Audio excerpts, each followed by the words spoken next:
میرے حضرت عبادت میں لطافت خوب رکھتے ہیں، رہے تقویٰ پہ چلتے ہیں، فقاہت خوب رکھتے ہیں۔ وہ بحر معرفت کے بحر الفت کے شناور ہیں۔ ونصلي ونسلم على رسوله الكريم من يومنا هذا إلى يوم الدين. أما بعد فأعوذ بالله من الشيطان الرجيم. بسم الله الرحمن الرحيم. يا أيها الذين آمنوا لا تقدموا بين يدي الله ورسوله واتقوا الله إن الله سميع عليم. سورہ حجرات مدینہ منورہ میں نازل ہوئی مدنی سورت ہے اور اس میں 2 رکوع ہیں۔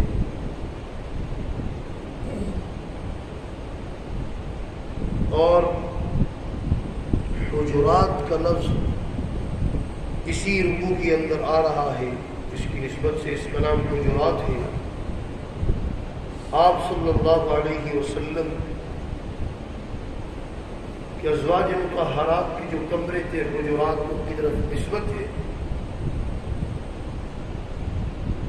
اور اس صورت کے اندر بہت اہم اصول اور قوانین بیان ہوئے ہیں۔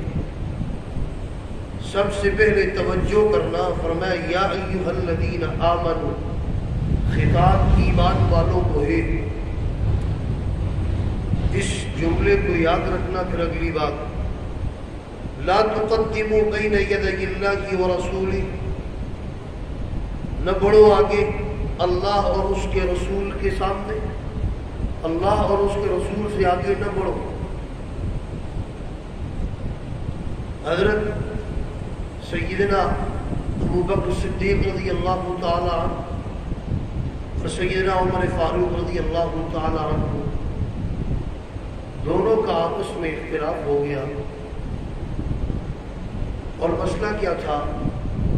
قبیلے بنو تمیم کے لوگ آئے اور آ کر انہوں نے کہا کہ ہم اپنا امیر بنانا چاہتے ہیں، تو ہمارے درمیان یہ 2 فرد ہیں، ان میں سے کس کو بنائیں؟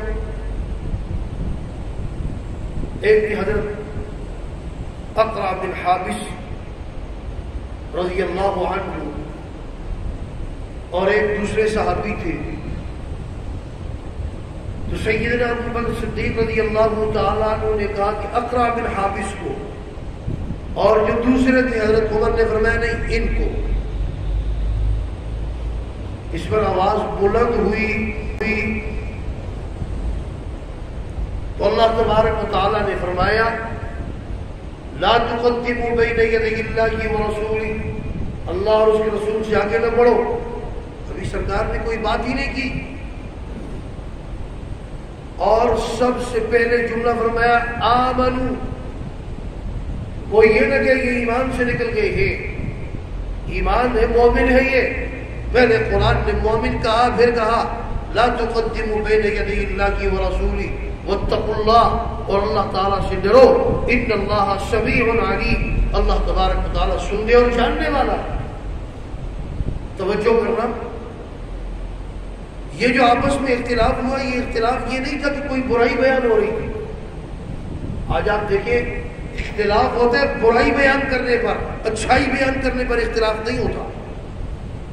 آپ دیکھیں یہ ریڑھی والے ہیں، فروٹ بیچ رہے ہوتے ہیں، آپ جائیں، ایک کہتے ہیں میرے انگور میٹھے، دوسرے کہتے ہیں میرے میٹھے، کوئی لڑائی ہوتی ہے؟ ایک کہتے ہیں میرا مال اچھا، دوسرے کہتے ہیں میرا مال اچھا۔ اگر وہ یہ کہے میرا تو اچھا ہے تمہارا گندا ہے، میرا ٹھیک ہے تمہارے انگور کھٹے ہیں، پھر تو جھگڑا ہوگا۔ اپنے مال کی تعریف کر رہے ہیں اور اس کے مال کی تنقیص کر رہے ہیں۔ ایسا نہیں ہوا، شہر نے خوبیاں بیان کی کہ یہ اچھے، ان کے اندر یہ خوبی ہے، یہ خوبی ہے۔ عمر نے فرمایا نہیں، یہ اچھی، ان میں یہ خوبی ہے، یہ خوبی ہے۔ بات خوبیوں کی ہو رہی تھی۔ بعد اس پر بھی اللہ تبارک و تعالی نے فرمایا لا تقدموا بین یدی اللہ ورسولہ، واتقوا اللہ ان اللہ سمیع علیم۔ یا ایھا الذین آمنوا، اے ایمان والو، لا ترفعوا اصواتکم، اپنی آوازوں کو بلند نہیں کرو، فوق صوت النبی، نبی کی آواز سے تمہاری آواز بلند نہیں ہونی چاہیے۔ جب یہ حکم نازل ہوا تو حضرت عمر رضی اللہ تعالی عنہ ان کی آواز طبیعی طور پر بلند تھی، لیکن وہ اتنا آہستہ بولتے تھے، اتنا آہستہ کہ آپ صلی اللہ علیہ وسلم کو سمجھ نہیں آتی۔ پوچھتے عمر کیا کہہ رہے؟ اے عمر پوچھا بولو کیا کہہ رہے؟ توجہ، حضرت عمر پاس بیٹھے ہیں، سرکار کو بات سمجھ نہیں آ رہی، یہ کہتے ہیں ہم یہاں سے پکارتے ہیں سرکار سمجھ گئے۔ حضرت عمر پاس بیٹھے اور سرکار کہتے مجھے بولو، بار بار پوچھتے مجھے سمجھ نہیں آئی کیا کہہ رہے، اور کہتے ہیں ہم یہاں سے پکارتے ہیں سرکار کو سب طبیعی طور پر بلند تھی، لیکن وہ اتنا آہستہ بولتے تھے، اتنا آہستہ کہ آپ صلی اللہ علیہ وسلم کو سمجھ نہیں آتی۔ پوچھتے عمر کیا کہہ رہے؟ اے عمر پوچھا بولو کیا کہہ رہے؟ توجہ، حضرت عمر پاس بیٹھے ہیں، سرکار کو بات سمجھ نہیں آ رہی، یہ کہتے ہیں ہم یہاں سے پکارتے ہیں سرکار سمجھ گئے۔ حضرت عمر پاس بیٹھے اور سرکار کہتے ہیں مجھے بولو، بار بار پوچھتے مجھے سمجھ نہیں آئی کیا کہہ رہے، اور کہتے ہیں ہم یہاں سے پکارتے ہیں سرکار کو سب کچھ پتا چلے۔ عجیب عقیدہ ہے یہ دونوں، قرآن کا یہ قانون اور ان کا عقیدہ آپس میں ایسے ٹکرا رہا ہے، ایسے ٹکرا رہا ہے۔ فرمایا یا ایھا الذین آمنوا لا ترفعوا اصواتکم فوق صوت النبی ولا تجهروا له بالقول كجهر بعضكم لبعض، اور نہ تم بات کرو اونچی آواز سے، اونچی آواز سے بات نہ کرو، بالقول كجهر بعضكم لبعض، جیسے کہ تم بولتے ہو ایک دوسرے کے ساتھ، ان تحبط اعمالکم، تمہارے اعمال ضائع ہو جائیں گے۔ قانون یاد رکھنا، قانون کیا ہے؟ نبی موجود، نبی کی موجودگی میں آواز بلند کرو گے تمہارے اعمال ضائع۔ اب تمہارا عقیدہ یہ ہے، جس کا عقیدہ یہ ہے، کیوں سمجھو کہ نبی حاضر ناظر ہے، اونچا بولتا ہے، تقریر کر رہا ہے، گلا پھاڑ رہا ہے، اونچی آواز سے بول رہا ہے، آواز ضائع ہو، آواز تو رہی نہیں تمہارے، عقیدہ ہی برباد تھا، ویسے ہی آواز نہیں تھی۔ اونچی آواز سے بولو گے، عقیدہ یہ رکھ کر نبی موجود ہے، نبی کی موجودگی میں اونچا بولو گے، ان تحبط اعمالکم، تمہارے اعمال ضائع ہو جائیں گے، اکارت ہو جائیں گے۔ تو اعمال تو خود برباد کر دیے، پہلے عقیدے سے برباد ہو گئے تھے، حاضر ناظر کا عقیدہ ہی سمجھ کر۔ حضور صلی اللہ علیہ وسلم اب کہتے ہیں ان کو جگہ جگہ در در پر ان کو نا حاضر کرو، ان کے در پر حاضر ہو جاؤ۔ یہی ہے کیا؟ ادب۔ یہ دونوں عقیدے آپس میں تضاد ہیں۔ جہاں نبی ہے وہاں اونچی آواز سے نہیں بول سکتے تم، اگر اونچی آواز سے بولو گے نبی کی موجودگی میں تمہارے اعمال ضائع ہو جائیں گے۔ ان تحبط اعمالکم وانتم لا تشعرون، تمہیں شعور بھی نہیں ہوگا، پتہ بھی نہیں ہوگا۔ ایک صحابی تھے حضرت ثابت بن قیس رضی اللہ عنہ، وہ گھر میں بیٹھ گئے، ان کی آواز بھی اونچی تھی۔ آپ صلی اللہ علیہ وسلم نے پوچھا، ان کے دوست تھے، غالباً حضرت زید تھے، پوچھا ان کے دوست سے کہ وہ نظر نہیں آ رہے، بیمار تو نہیں؟ ہم نے کہا جی میرے پڑوسی ہیں، میں پتہ کر کے بتاتا ہوں، مجھے معلوم نہیں ہے کہ وہ بیمار ہے۔ ان کے پاس گئے، کیا بات ہے؟ انہوں نے کہا جب یہ حکم نازل ہوئے میں ڈر کر گھر بیٹھ گیا ہوں، میری آواز تو اونچی ہے۔ آپ صلی اللہ علیہ وسلم کو بلایا اور فرمایا تم جنتی ہو،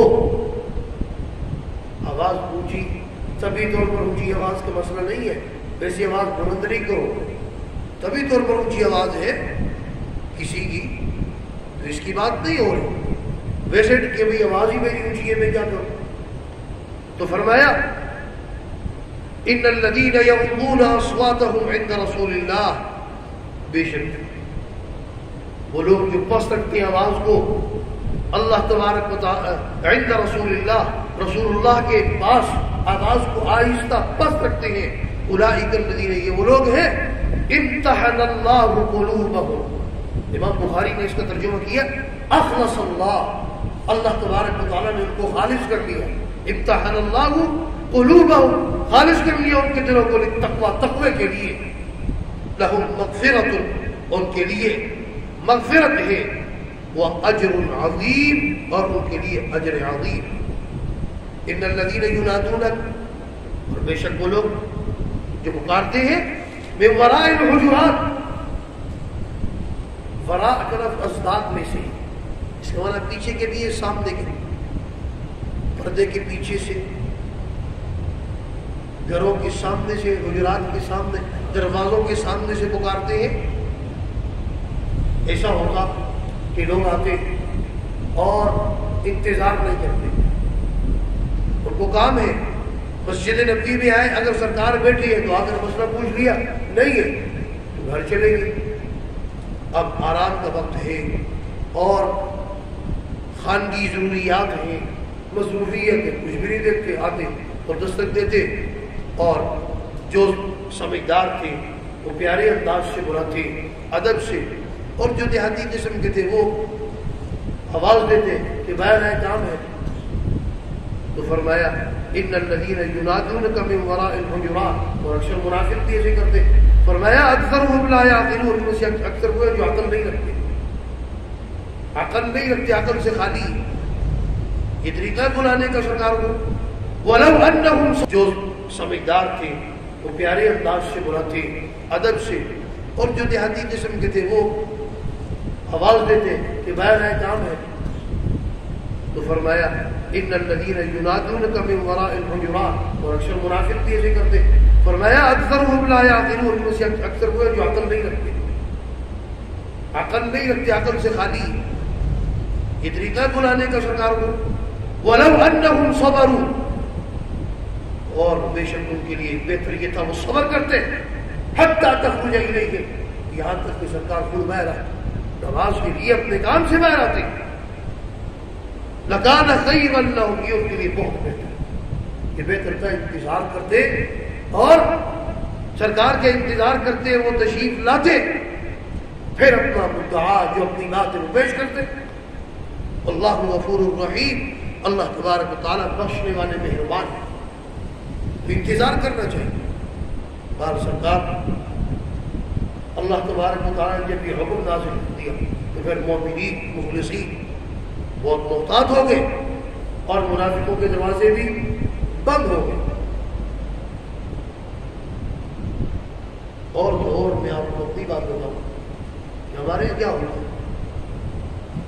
نہ یہ دیکھا جاتا ہے آرام کا، صبح سے شروع ہوتے کوئی ہمارے دروازے پہ آ کے کھڑا ہو جائے کام کرنے کے لیے، کوئی اپنی شاپنگ کرنے کے لیے بازار ہے، دستر جی بولی صاحب دار میں کیا جی کام ہے ہمارا، یہ ایک وقت ہے کہ بھئی اس وقت پہ آ جاؤ، وقت کی کوئی پابندی نہیں، ہر وقت آ تنگ. اگر ہم نے یہ سوچا ہے کہ ہمیں ان تعویذوں سے بھی ہمیں اتنے تنگ آ گئی کہ 500 روپے فیس رکھنی چاہیے، کم از کم اس فیس کی وجہ سے پیچھے ہٹ جائیں. کم از کم خیال کریں گے، تعویذ دو، یہ تعویذ رکھ لو. اب وہ تعویذ مفت کیا نا، جب مفت کیا تو قدر نہیں ہے. ہفتے کے بعد یہ وہ بچہ کھا گیا تھا، وہ گم ہو گئی، 500 کا ہوگا تو پھر اس کی حفاظت کریں. بہرحال اللہ تبارک و تعالیٰ نے اس کے اندر اور بھی قوانین، بڑے اہم قوانین بیان کیے اور ایمان والوں کو خطاب کر کے، یا ایھا الذین آمنوا، بڑے پیارے انداز میں ایمان والوں کو خطاب کر کے اللہ تبارک و تعالیٰ ہمیں قرآن و سنت کی تعلیمات سمجھ کر اس پر ہم سب کو عمل کرنے کی توفیق عطا فرمائے. تم فقیروں کی حکومت دیکھنے آؤ، فقیر ہے بے بدل کا تاج عظمت دیکھنے آؤ. بہت پیاری ہے یارو مفتی نعمان کی مجلس، اگر کچھ دو